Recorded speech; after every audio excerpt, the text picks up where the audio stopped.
we're collaborating with Rocket, who are the archaeological excavation team, who've been tasked with the dig behind me. And the overall project is part of the Rosegarth Square initiative in order to help us redevelop an area of Boston which quite sadly has been neglected for far too long. Before we start to rebuild in the area, we have to double check if there are any archaeologically significant finds contained within the ground. So before we started the actual excavation, we had a team come out and do a survey with ground penetrating radar.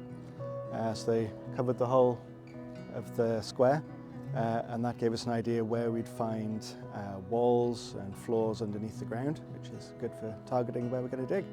So a lot of what we've had so far is not especially old, it's Victorian, but it gives us a good idea of their daily life. So we're seeing the bones from the meat that they were cooking, bits of pottery they were using for their daily life. A lot of clay pipes, a lot of nicotine habits in those days as well. I just love history, what I can find. I found some nice bits, and it came up on the metal detecting site, asking for volunteers in Boston. I live in Boston, and it was just the opportunity to see how these digs do go. I watched it on television, so it's just been so interesting. A lot of it's just taking care with the artefacts, really, lifting them out as gently as we can. Sometimes the bond between the artefact and the mud is stronger than the artefact itself, so you have to kind of lift them out with a little bit of dirt on them. We are carefully washing finds on site. Some of them, the shells especially, we keep dry. We just brush the dirt off. And the metal bits, we just have to try and keep very dry and keep them in sort of a stable temperature. So we have tried our level best to incorporate the public with the archaeological dig that is happening here. And we kind of try and get in people to come in and have a look so that they are more interested in knowing about what we are doing here. We are going to have a school today come and visit us and help us and with the things that we are doing here, so that they can know a bit better about what archaeology is all about. The thing that's really different about this compared to the sort of the commercial sites that we usually work on is having the public not just on site as volunteers, but peeping over the fence, asking what we found.